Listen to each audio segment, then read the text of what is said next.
bienvenue à tous. Sur le web, vous regardez i24 News et c'est l'heure de votre magazine le plus connecté du PAF. Au programme aujourd'hui, on parlera de Daesh qui pourrait communiquer à l'aide de PlayStation. Les brevets de RDO ont été rachetés par Pandora. On vous présentera Atmotube, un capteur de pollution. On vous dévoilera les images de la montre FES de Sony. Et on terminera avec une expérience sociale qui a eu lieu place de la République à Paris.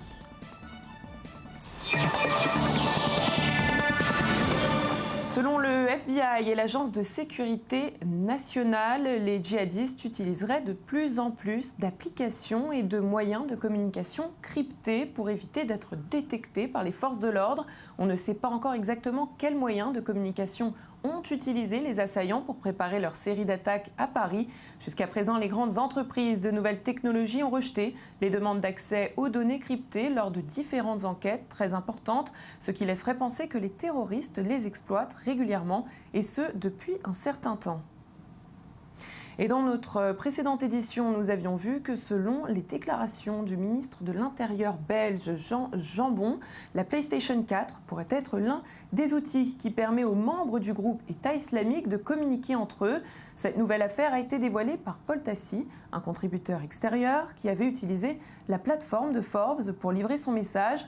Le ministre de l'Intérieur belge explique qu'il est difficile, très difficile pour ses services et les services d'autres pays de suivre les communications faites via la console de jeux vidéo. Les terroristes pourraient également utiliser les tags sur les murs de certains jeux pour faire passer leur message. Avec nous pour en parler, Laurent Chemla. Bonjour. Bonjour Laurent, vous êtes un défenseur bien connu des libertés sur Internet. Vous êtes membre de l'association La Quadrature du Net et le cofondateur de l'hébergeur Gandhi. Alors Laurent, comment peut-on communiquer, tout d'abord, comment peut-on communiquer sur PlayStation ? Il y a plein de façons de le faire. La PlayStation fait tourner des jeux, entre autres des jeux d'action qui sont des jeux multi-utilisateurs. Donc les utilisateurs peuvent communiquer les uns avec les autres puisqu'ils jouent ensemble au même jeu. Ceci dit, la déclaration de M. Jambon n'a pas été confirmée du tout. Au contraire, ce qui a été confirmé, c'est qu'aucune PlayStation n'a été retrouvée sur place. Et il est très peu probable que ce soit le moyen qu'a utilisé les terroristes de Paris pour communiquer entre eux. Il y a énormément d'autres. Alors, ce qu'il faut savoir, c'est qu'il a fait cette annonce bien avant les attaques. Donc, on soupçonne les terroristes d'utiliser la PlayStation. Alors, comment on peut utiliser la PlayStation ? Via des messages vocaux, des vidéos ? Est-ce qu'on peut parler à n'importe quel moment durant une partie de jeu ou même en dehors ? Alors, pendant des jeux, il y a aussi un système interne à la PlayStation pour effectivement parler en vidéo. Mais il faut bien comprendre une chose, la PlayStation, ça n'est qu'un ordinateur qui utilise Internet pour connecter les joueurs entre eux. Des outils utilisant Internet pour communiquer, par définition, il y en a des centaines de milliers. On pourrait aussi imaginer, pourquoi pas, que demain, les terroristes discutent entre eux en utilisant la messagerie interne de LinkedIn ou la messagerie interne d'à peu près n'importe quel forum, des forums en ligne. Il y en a des dizaines de milliers sur Internet. Tous ont leur propre petite messagerie interne qui permettent aux utilisateurs de parler en privé les uns avec les autres. On voit bien qu'il est absolument impossible de surveiller tous ces moyens de communication. Les services peuvent surveiller les plus gros, essaient sans doute de surveiller les plus gros. Et hélas, pour eux, ils reçoivent déjà avec ça une telle masse de données qu'ils n'arrivent même pas à en sortir d'informations pertinentes, visiblement en tout cas suffisamment pertinentes pour empêcher des attentats. Alors vous parliez justement de ces applications, on va revenir aussi à la PlayStation, c'est à peu près le même système. Quel pourrait être l'avantage dans ce cas-là de communiquer via ces plateformes ? Mais à partir du moment où les méchants se sont mis d'accord en amont, au moment où ils se sont rencontrés physiquement en Syrie ou ailleurs, pour utiliser telle ou telle plateforme de messagerie. Ensuite, il suffit qu'une fois qu'ils sont éparpillés, les uns en Syrie, les autres en France ou ailleurs, il suffit de se connecter et d'utiliser ces messageries-là. Il n'y a pas de spécificité de la PlayStation. À partir du moment où vous êtes mis d'accord avec quelqu'un, un simple coup de fil peut suffire pour dire « allez, on y va ». D'ailleurs, on a vu que c'était le cas à Paris. Un SMS est parti pour dire « c'est le moment ». Sur le moment, vous aurez beau attraper ce SMS, même si vous êtes le meilleur des services de renseignement, vous n'aurez que cette information « c'est bon, on y va ». Ça ne va pas vous dire que « attention, c'est des terroristes, attention, ils sont au Bataclan, attention, ils vont tirer ». Donc, dès lors qu'il y a eu une prise de contact antérieure à l'utilisation de la messagerie, qu'elle soit PlayStation, qu'elle soit messagerie interne dans le forum, le renseignement, lui, ne peut pas faire grand-chose d'autre que d'interpréter des messages sans signification.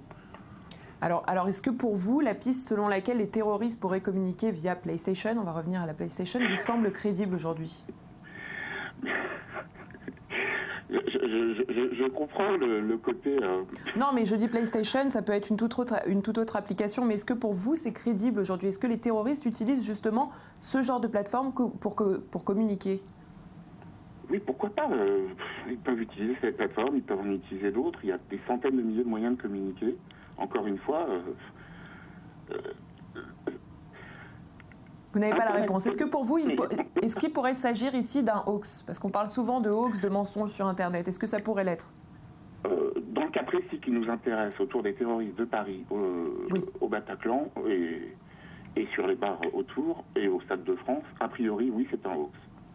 Très bien. Eh bien, merci Laurent, en tout cas, pour toutes ces informations. Et nous, on poursuit avec le reste de l'actualité web et bien évidemment des nouvelles technologies. On commence avec Pandora qui vient de réaliser une très bonne affaire. Le service de musique en streaming vient de racheter les brevets de Rdio, l'un de ses concurrents, et ce pour la somme de 75 millions de dollars. Rdio existe depuis 5 ans et à son apogée, eh bien, le service a été valorisé quand même à 75 millions de dollars. Malheureusement, face à une concurrence de plus en plus féroce, la société n'a pas pu tenir la cadence. Elle a été mise en faillite et ses brevets ont été vendus au plus offrant. Ainsi, Pandora acquiert le service ainsi que le personnel de Rdio. Regardez.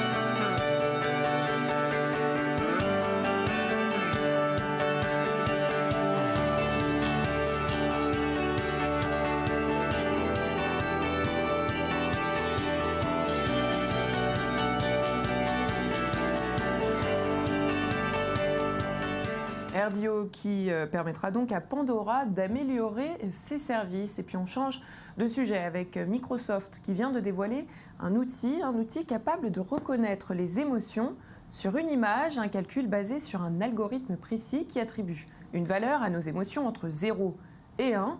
L'équipe de Microsoft Project Oxford vient de dévoiler ce système. Ça s'est passé lors de la présentation Future Decoded. 8 émotions ont été exposées. La joie, la peur, la tristesse, la surprise, le dégoût, le mépris, la colère ou encore l'émotion neutre. La version bêta devra cependant être améliorée quant à cette version neutre qui revient bien trop souvent.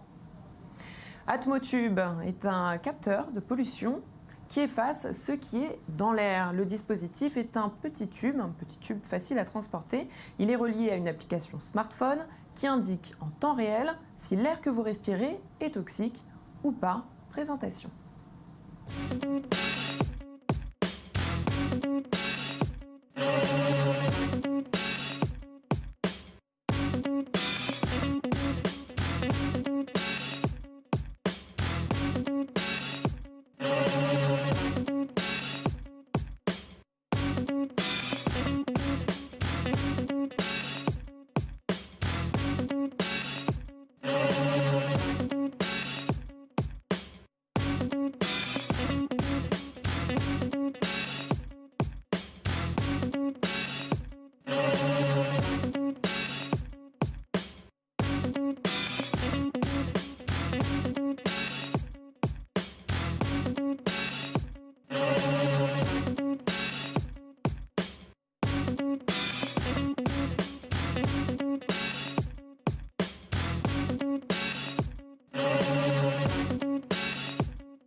Alors il faut tout de même savoir que d'autres ont essayé de créer des dispositifs similaires, dont Intel, mais celui-ci précisément est certainement le plus avancé. Et après plus d'une année d'attente, une longue année d'attente, la Sony FES montre connectée, issue d'un laboratoire d'innovation de la marque, va enfin être commercialisée. Et oui, c'est officiel, le produit sera lancé tout d'abord au Japon, mais il sera aussi possible de le commander sur Internet, donc pas de panique. La spécificité de cette montre est l'e-paper. L'e-paper aussi bien au niveau de son écran que pour son bracelet. L'objet est donc étanche, très léger et alimenté par une pile bouton qui lui garantit, attention, jusqu'à 2 années d'autonomie. Regardez.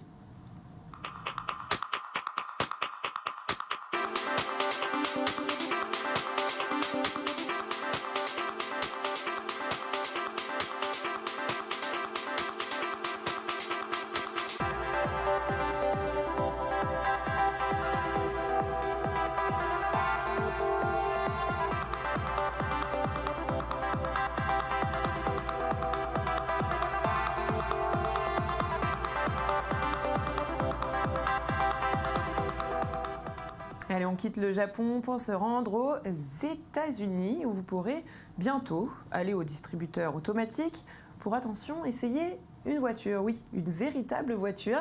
Un concept innovant imaginé par la société Carvana, spécialiste de la vente de voitures d'occasion en ligne.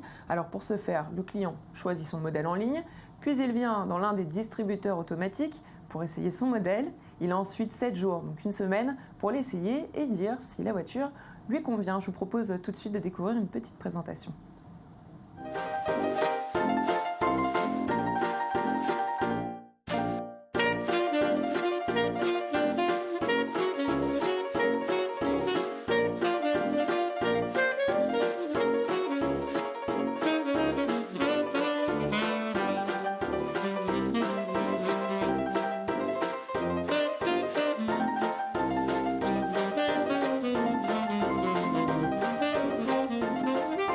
Je savais que ça allait vous plaire. Et allez, on continue tout de suite avec notre rubrique la plus insolite du web. Il s'agit bien évidemment de l'œil du net. Face à la tragédie qui a frappé la France, un homme musulman qui est venu se recueillir, place de la République, a mis en place une expérience sociale. Les yeux bandés, il ouvre ses bras à tous ceux qui l'entourent. Sur une affiche, il est écrit « Je suis musulman, on dit de moi que je suis terroriste ». Une expérience qui avait déjà été faite au Canada il y a quelques mois. Je vous propose tout de suite de la découvrir.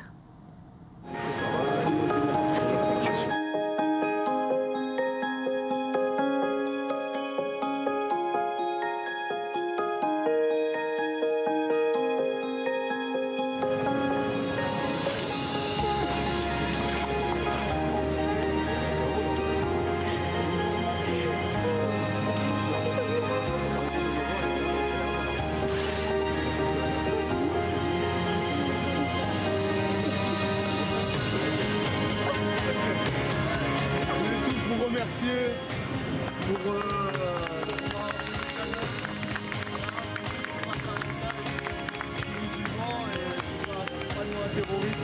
j'ai jamais tué personne. Je peux même vous dire que le soir où il y a eu l'attentat, c'était mon anniversaire, je suis pas sorti de chez moi. Voilà, j'ai de la peine pour les personnes qui ont été victimes de cet attentat. Maintenant, les terroristes ne veut pas dire musulman. Terroriste, c'est un terroriste, c'est un être humain qui tue une autre personne pour rien. Ça, c'est un terroriste. Un musulman ne va pas tuer les gens pour rien. Nous, dans notre religion, on nous interdit de tuer des gens comme ça. Elle avait été promise par le peuple anglais ce mardi soir avant le match entre l'Angleterre et la France. Les 90 000 spectateurs de Wembley se sont mis à chanter la Marseillaise à l'unisson, un magnifique moment de partage rempli d'émotions.